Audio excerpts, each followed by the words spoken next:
Students, आज हम देखिए आपको colligative property colligative property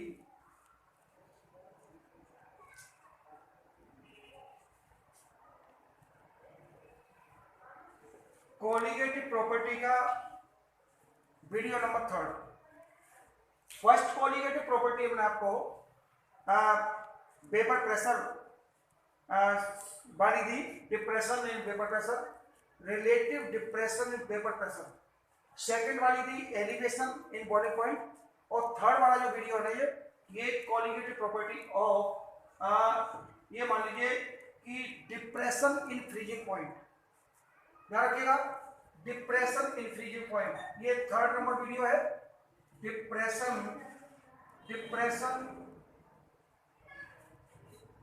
in freezing point, depression in freezing point. ध्यान रखिएगा, ये depression in freezing point colligative properties 4 होती है, उसमें 2 हो चुकी है ऑलरेडी, ये थर्ड है, इसके बाद फोर्थ आएगी। डिप्रेशन इन फ्रीजिंग पॉइंट, ये डिप्रेशन इन फ्रीजिंग पॉइंट समझने से पहले सबसे पहले आपको यह समझना चाहिए कि फ्रीजिंग पॉइंट होता क्या है। तो सबसे पहले हम देखिए नोट करेंगे, सबसे पहले नोट डाउन करेंगे what is freezing point. What is freezing point of liquid, ठीक है ना। लिक्विड का फ्रीजिंग पॉइंट होता क्या है, पहले इसको डिफाइन करेंगे, उसके बाद इस पे डिप्रेशन यानी लोअरिंग कितनी होगी उसको डिफाइन करेंगे। तो देखिए फ्रीजिंग पॉइंट की डेफिनेशन लिखेंगे, the temperature at which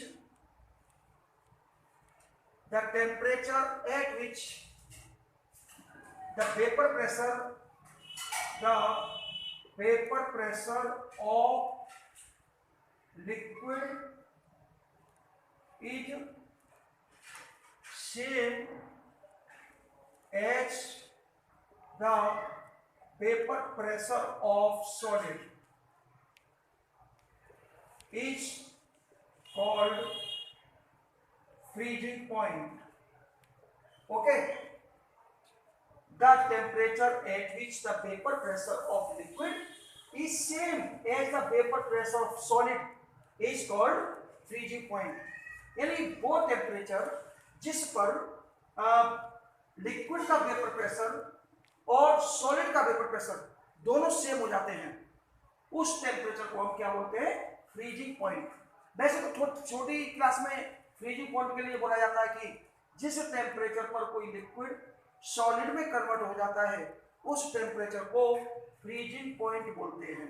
okay ना, ये छोटी क्लास में डेफिनेशन आती है, लेकिन थोड़े से हम लोग अपने स्टैंडर्ड के हिसाब से 11th के हिसाब से उस डेफिनेशन को न पढ़ करके इसको पढ़ेंगे।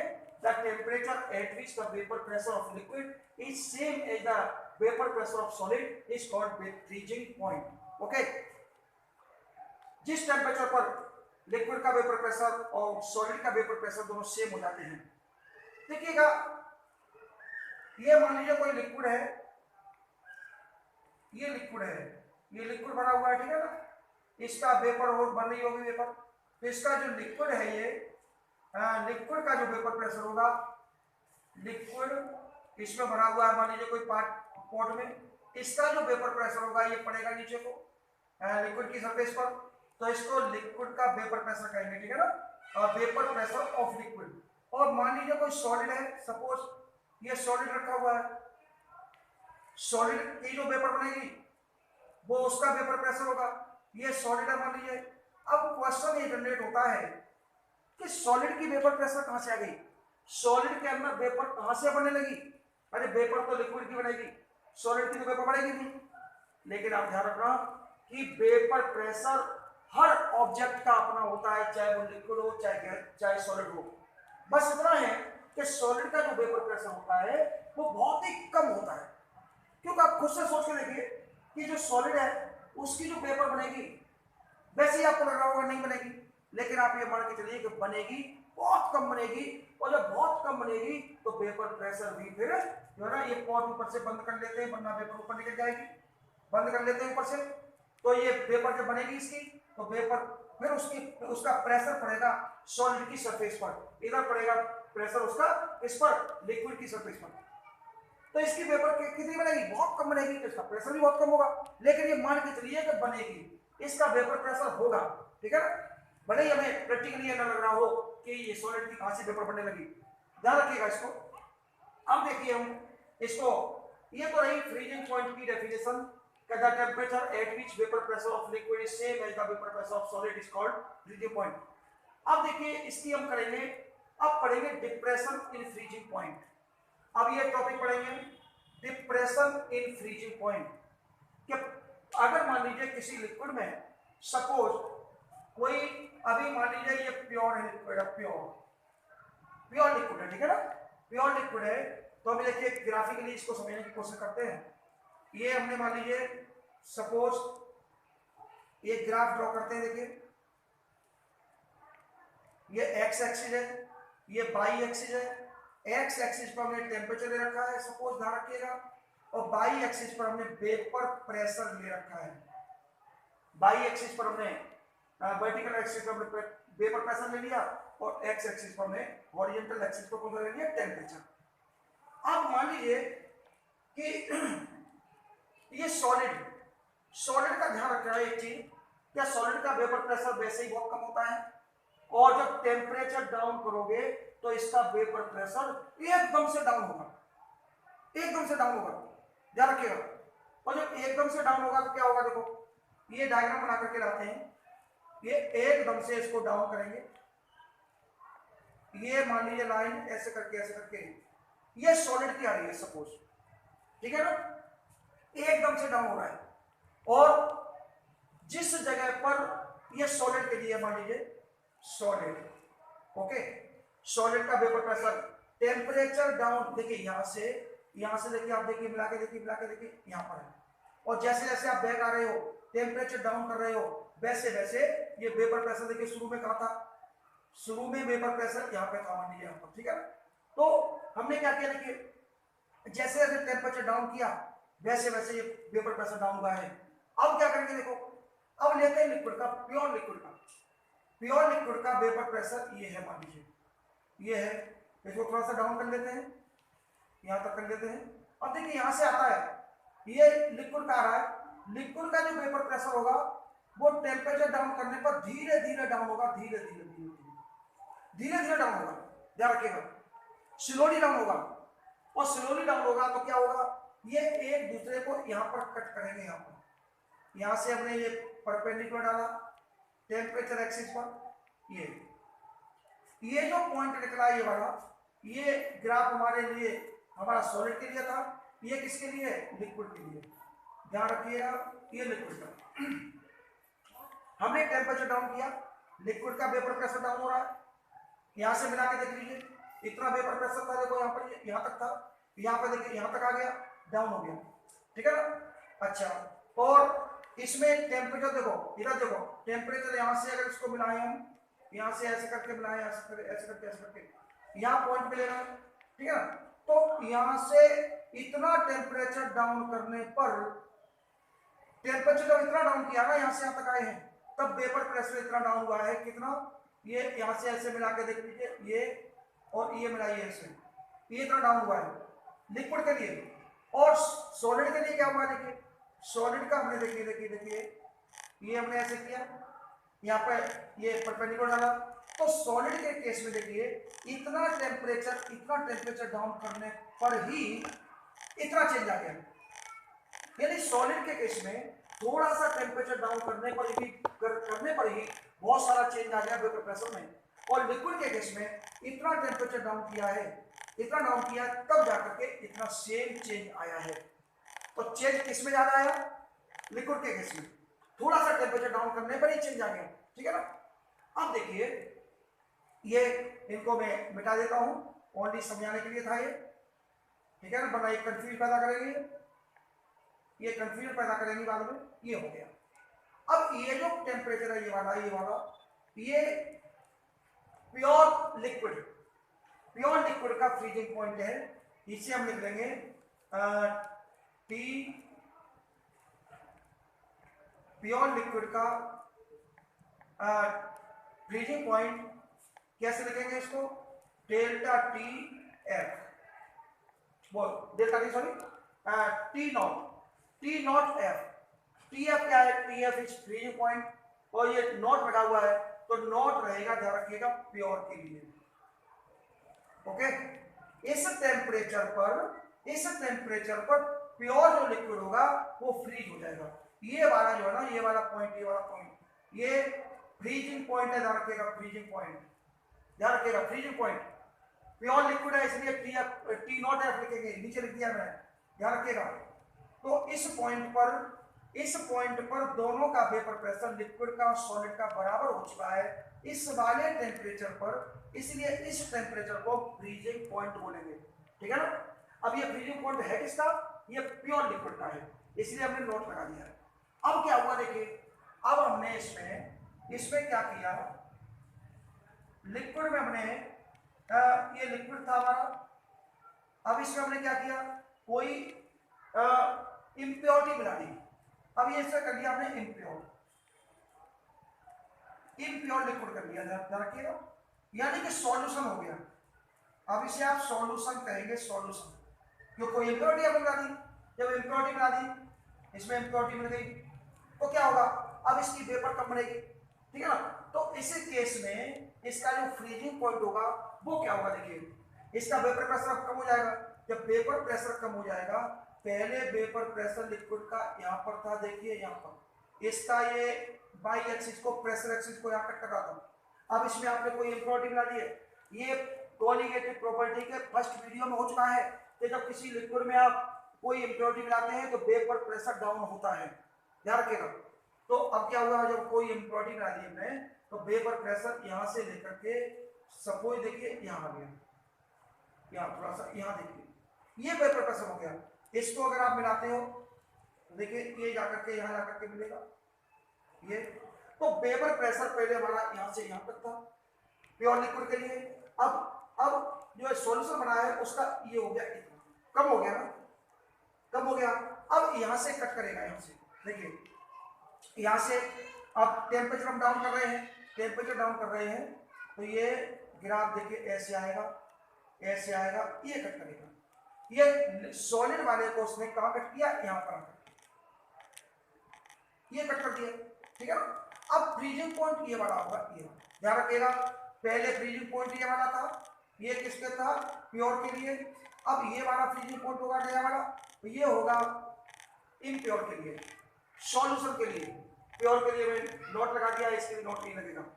तो देखिए ये जो वेरिएशन आया, ये लिख देंगे यहाँ पर टी एफ, ये वाला टी एफ हो गया, ओके। ये जो वेरिएशन आया यहाँ पर, ये जो लोअर हो गया, जितना डाउन हो गया, इसे लिखेंगे हम delta T F is equal to, इसमें बड़ा कौन सा था, बड़ा था ये वाला, ठीक है ना, छोटा है ये वाला, तो बड़े वाले में से छोटे वाले को माइनस कर देंगे, ये हो गया, ओके। ये हो गया चेंज इन फ्रीजिंग पॉइंट, यानी लोअरिंग इन फ्रीजिंग पॉइंट, या कहिए depression in freezing point. Depression means कमी, इतनी कमी आ गई, ओके। अब ये कमी होगी किसके बराबर, देखिए ये जो डिप्रेशन हुआ है वो डेल्टा टी एफ जो होगा, डेल्टा टी एफ वो किसके बराबर होगा।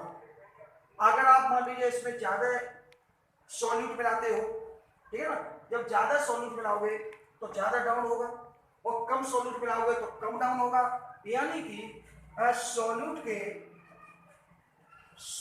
के कंसंट्रेशन के बराबर रेसिप्रोकल होगा।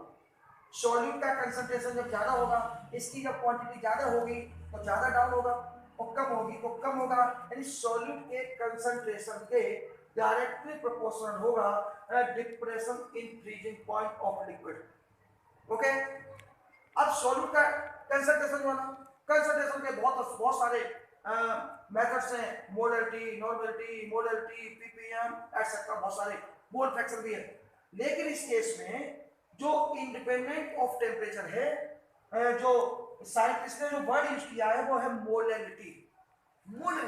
क्या है यहाँ पर, मोलरिटी, ध्यान रखिएगा, delta T F is directly proportional to the molality of the solution। अब यहां से हम इक्वल का साइन लगाएंगे। आपको मालूम होगा जब इक्वल का साइन लगाते हैं प्रोपोर्शनल की जगह पहले कांस्टेंट आता है, कांस्टेंट लगा दिया हमने Kf into molarity. Okay, Kf into molarity. अब हम क्या करेंगे, ये मोलैरिटी का फॉर्मूला लगाएंगे। इसमें मोलैरिटी का फॉर्मूला क्या होगा, मोलैरिटी इक्वल होता है number of moles upon KG weight of solvent in KG, weight of solvent in KG, number of moles upon weight of solvent in KG. ध्यान रखिएगा ये केजी में रहेगा सॉल्वेंट का वेट। अगर इसको भी हम मास में ले लेते हैं और मॉलिक्यूलर मास में ले लेते हैं तो फिर ये बनेगा फॉर्मूला, देखिए Kf multiply small w upon, ऐसे कर लीजिए, ये मॉलिक्यूलर मास मान लीजिए इसको, और ये कैपिटल W, ये हो गया। ध्यान रखेंगे ये डेल्टा टी एफ का फॉर्मूला आ गया, ठीक है ना। अगर ये वाला किस में है, ध्यान रखिएगा केजी में। अगर इसको आपने ग्राम में ले रखा है, याद रखिए ये केजी में है। This is mass of solute in gram, ध्यान रखिएगा। This is molecular mass of solute, this is mass of solvent in kg. अगर मान लीजिए इसे आप ग्राम में रखते हैं, ये वाला ग्राम में है, और इसको भी सपोज आप ग्राम में ही लेते हैं, तो ग्राम वाले को केजी में चेंज करने के लिए 1000 का डिवाइड लगाना पड़ेगा आपको। और जब 1000 का डिवाइड लगाना पड़ेगा, इधर आ जाइए, delta T F equal to क्या बनेगा, देखिए K F multiply small W upon ये molecular mass into capital W upon 1000। अब ये किसमें हो गया, अब ये वेट ऑफ सॉल्वेंट हो गया ग्राम में। ये 1000 ऊपर, जब ऊपर पहुंच जाएंगे तो देखिए ये निकल के आ गया, क्या बना, into 1000 upon M into capital W. अगर मान लीजिए ये वाला ग्राम में है सपोज, अब ये ग्राम में रहेगा, ध्यान रखिएगा, क्योंकि ऊपर 1000 लगा दिया हमने, ये वाला ग्राम में होगा, ये वाला ग्राम में होगा, ये मॉलिक्यूलर मास है, ठीक है ना। इस तरह से हम delta T F find out कर लेंगे। ये वाली वैल्यू आपको न्यूमेरिकल में क्वेश्चन में गिवन होगी। इसको क्या बोलते हैं, दिस इज मोलर, मैं लिख देता हूं, देखिए इसको तो मैं समझा चुका हूं आपको। Here Kf equal to molar depression, molar depression constant, molar depression constant of solvent. ध्यान रखिएगा, molar depression constant of solvent. जब यही हमने एलिवेशन इन बॉइलिंग पॉइंट किया था, तब यहाँ पर के भी लिखा था, बी फॉर बॉइलिंग और एफ फॉर फ्रीजिंग, ठीक है ना। तो मोलर डिप्रेशन कांस्टेंट, फ्रीजिंग में डिप्रेशन होता है और बॉइलिंग में एलिवेशन होता है। तो जब के भी लिखा था यहाँ पर, के भी प्रीवियस वीडियो में बॉइलिंग वाले में जब के भी लिखा था, के भी यहाँ पर देखिए, के भी जब लिखा था पिछले वीडियो में, तो उसका नाम क्या था, उसका नाम था मोलर एलिवेशन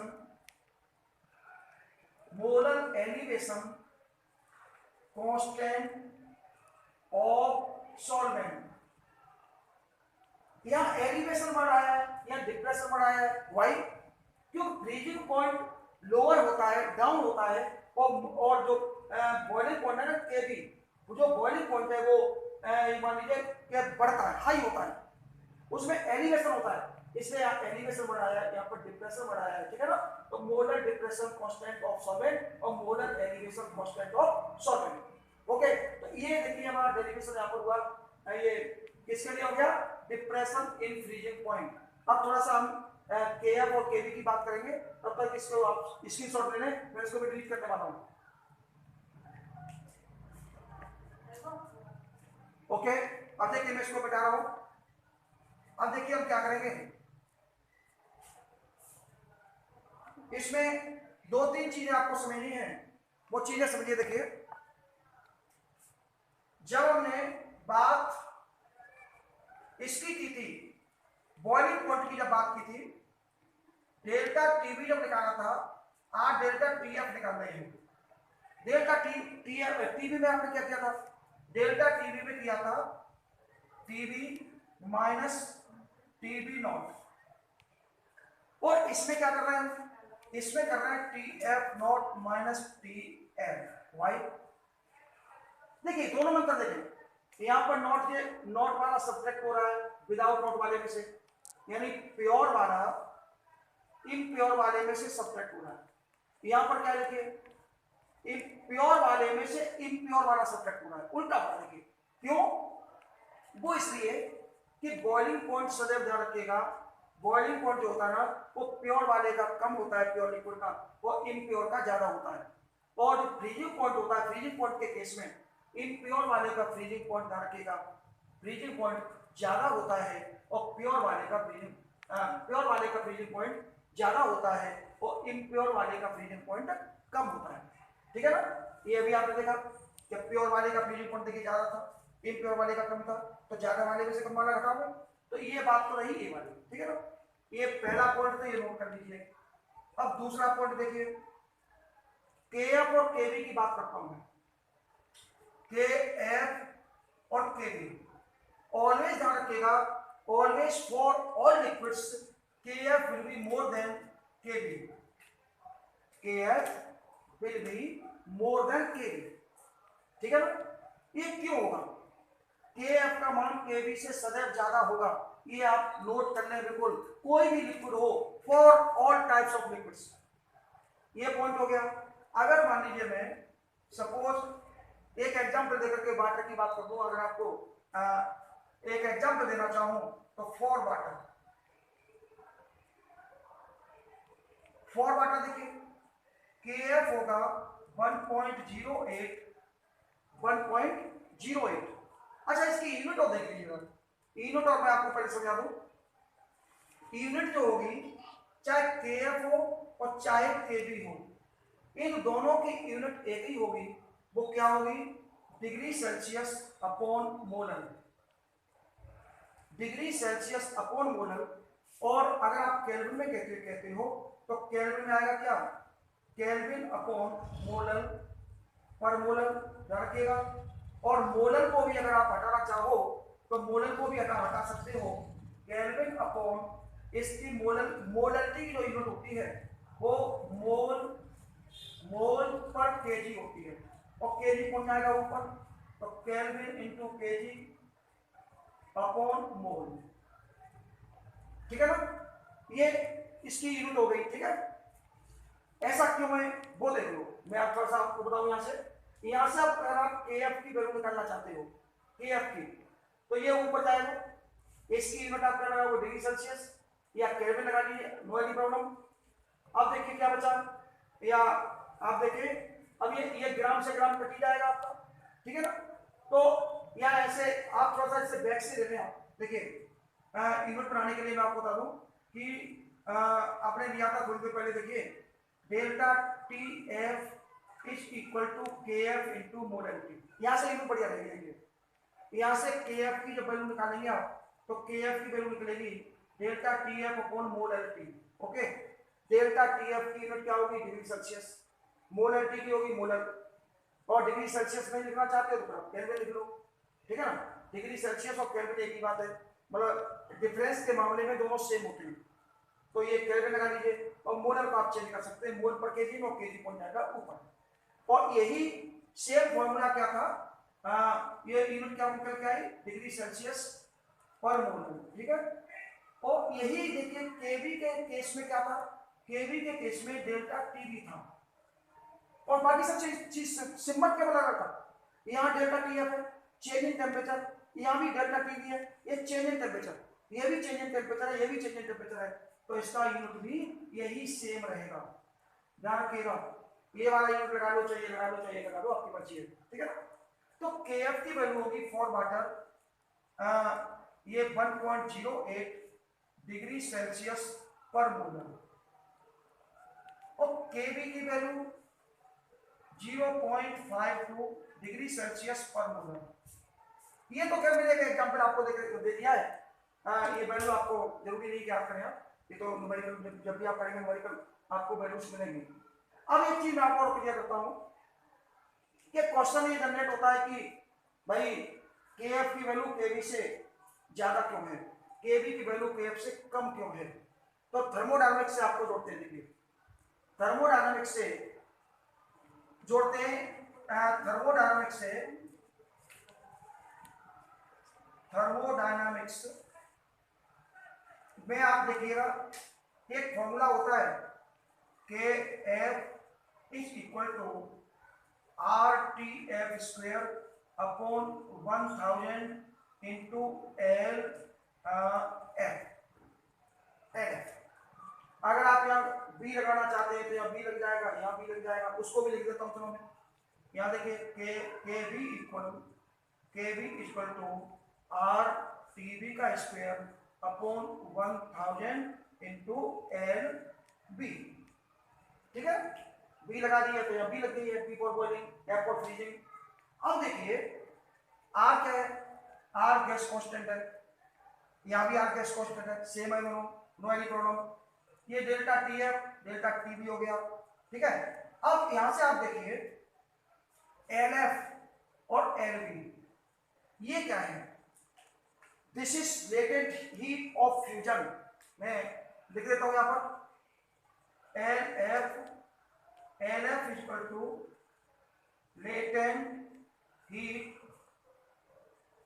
ऑफ फ्यूजन और एल बी इक्वल होता है लेटेंट हीट ऑफ बॉइलिंग। ध्यान रखिएगा।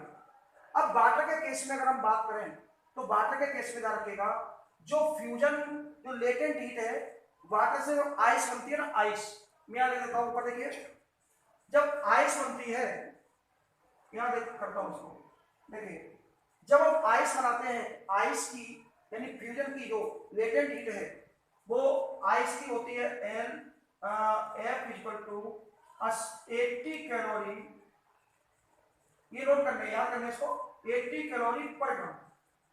और जो वेपर होती है स्टीम उसकी लेटेंट हीट होती है 540 कैलोरी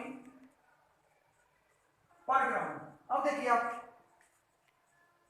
एनएफ की वैल्यू है 80 कैलोरी पर ग्राम में, आइस की बात कर रहा हूँ, वाटर का मैंने एग्जांपल दिया था इसलिए मैं आइस की बात कर रहा हूँ।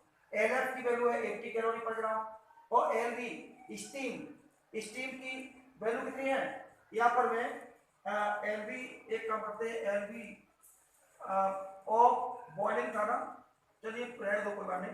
देखिए यहाँ पर देखिए एलबी की जो वैल्यू है 540 कैलोरी पर ग्राम। आप यहाँ पर मिला के देखिए, यहाँ पर देखो क्या निकलेगा, आप यहाँ वैल्यू रखिए, यहाँ पर रखेंगे आप 80 और यहाँ कितना रखोगे 540। जब 540 रखोगे तो केबी की वैल्यू कम निकलेगी, और जब 80 रखोगे, जब डिनोमिनेटर छोटा हो जाएगा, आपको मालूम है जहाँ 80 रखा जाएगा इसमें 540 रखा, कितना लंबा हो गया। इसमें एक सिंबल थोड़ा सा चेंज कर लेते हैं, यहाँ बी लगा करके एल बी, ये वाली बी लगाते हैं, ये सही है, कोई दिक्कत नहीं है। एल बी, यहाँ बी चेंज कर देते हैं, बी फॉर वेपराइजेशन। अगर वो वाली बी रखते हैं तो वो भी कोई प्रॉब्लम खास क्रिएट नहीं करेगी। ये बी जो है, ये वाली जो बी है ना, ये वेपराइजेशन के लिए है, लेटेंट हीट ऑफ वेपराइजेशन। उसमें बॉइलिंग बोल रहा था मैं, तो बॉइलिंग करोगे तभी जाकर के स्टीम बनेगी, ये उदाहरण के ना। वेपराइजेशन अलग चीज है और बॉइलिंग अलग चीज है। वेपराइजेशन हर टेम्परेचर पर होगा, बॉइलिंग एक फिक्स टेम्परेचर पर होगा। वाटर के लिए, प्योर वाटर के लिए 100 डिग्री सेल्सियस। तो अब एल लिख लो, कोई मेजर प्रॉब्लम नहीं है। अब देखिए जो 540 है वेपराइजेशन की स्टीम की, और उधर उसकी 80 है, यहाँ रखोगे आप 80, यहाँ रखोगे 540, ओके। तो 540 रखोगे तो केवी की वैल्यू कम आएगी, और यहाँ 80 रखोगे तो केएफ की वैल्यू ज्यादा आएगी। तो इससे क्या क्लियर हो गया कि केएफ बड़ा होगा और केवी कैसा होगा, छोटा होगा। ध्यान रखिएगा, एक ही किसी पर्टिकुलर लिक्विड की बात करेंगे। अगर आपने यहाँ पर वाटर लिया है, ठीक है ना, वाटर लिया है तो वाटर की ही बात करेंगे आप। वाटर का ही सॉलिड होना चाहिए, वाटर से आइस बनाएंगे, वाटर से स्टीम बनाएंगे, यहाँ लिक्विड चेंज नहीं करेंगे, ये ध्यान रखें। हाँ इतना जरूर है कि कोई भी लिक्विड हो, प्रत्येक लिक्विड की फ्यूजन की जो केएफ की वैल्यू होगी वो केवी से बड़ी होगी ऑलवेज, ओके। तो ये क्लियर हो गया होगा कि केएफ क्यों बड़ा होता है, केवी क्यों छोटा होता है। मैंने यहाँ पर देखिए आपको ये समझा दिया पूरा एग्जाम्पल देकर के। Okay, thanks for you.